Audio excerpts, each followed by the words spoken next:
story of the saint who wasn't actually a saint. There is a particular kind of evil that wears a halo. It doesn't lurk in the dark. It doesn't hide in shadows. It stands on a stage. It fasts for 30 days in front of cameras. It gives speeches that make people weep. It wins medals. It gets holidays named after it. It puts its name on schools where children sit in classrooms and learn to admire it. And while the world is busy worshiping, it waits. Because the halo is not just a disguise. The halo is the plan. This is a story about a man who spent his entire life building something so good, so necessary, so beloved, that nobody could afford to destroy him. Not even the people he destroyed. For 60 years, a woman carried a secret so heavy it nearly bent her in two. She didn't carry it because she was weak. She carried it because she believed, with everything inside her, that speaking the truth would destroy something millions of people had bled for. She was 95 years old when she finally let it go. Her name is Dolores Huerta, and the man she was protecting was Cesar Chavez. Chavez built something extraordinary. In 1962, he and Huerta co-founded the United Farm Workers, a union for the people nobody else was fighting for. Migrant laborers, people without papers, without power, without anyone in their corner. He marched, he fasted, he organized hunger strikes that drew national attention and changed labor law. By the time the 1970s arrived, Chavez wasn't just a leader, he was a symbol. His name went on schools, streets, parks, and holidays. A presidential medal of freedom. A movement that entire communities had built their identity around. You don't question a man like that. You protect him.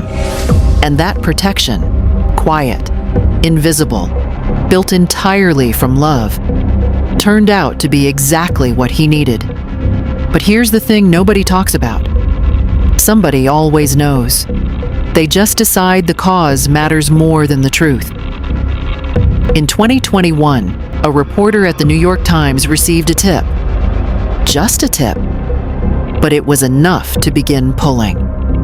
5 years later, after speaking with more than 60 people and reviewing years of documents, the investigation was ready. And on March 18th, 2026, everything changed. Ana Murguia and Deborah Rojas were not strangers to the movement. They were daughters of it. Their parents were organizers.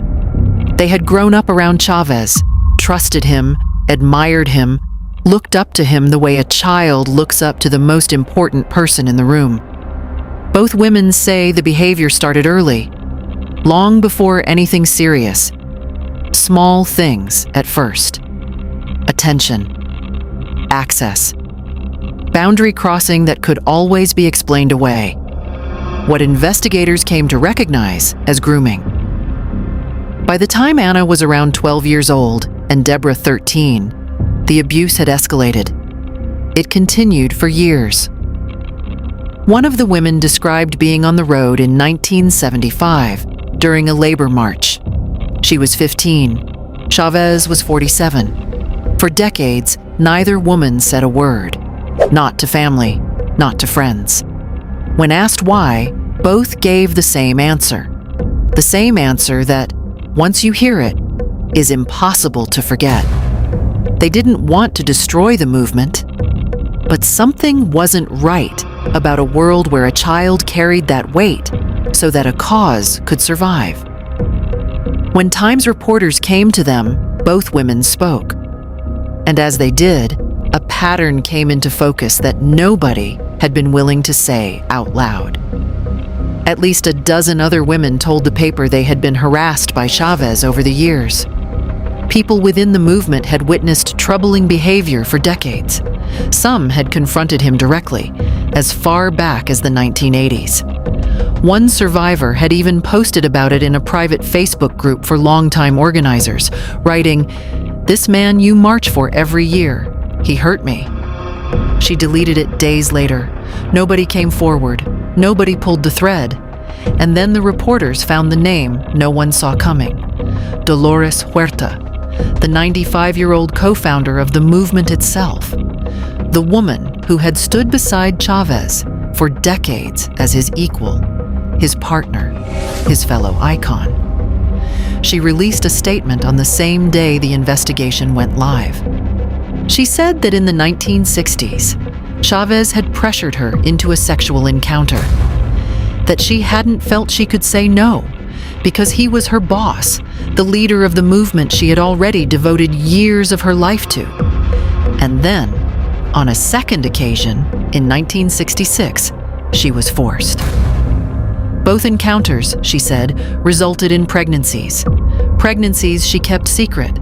Children she arranged to be raised by other families. She became close to those children over the years. But even they didn't know the full truth until just recently. 60 years of silence. And she broke it only after learning what had happened to those two girls. That's where this story shifts entirely.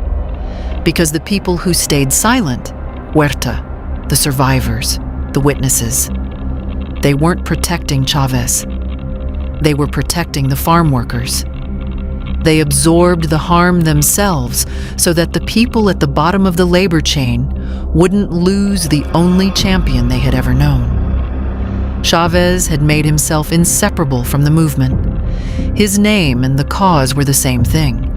To expose one was to damage the other. Whether that was designed or just exploited, the result was identical.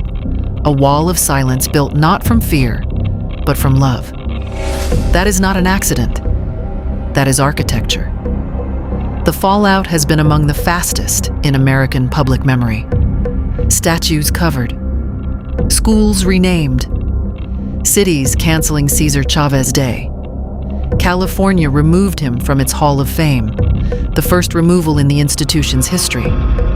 The United Farm Workers announced they would not participate in any Chavez Day events. Several cities are already moving to rename their observances after Dolores Huerta instead. Her statement ended with a single line that has since been shared millions of times. "I have kept this secret long enough. My silence ends here." There's a reason this story hits differently than others. Chavez didn't hide behind money or political cover. He hid behind moral authority, behind a movement that poor people had bled for.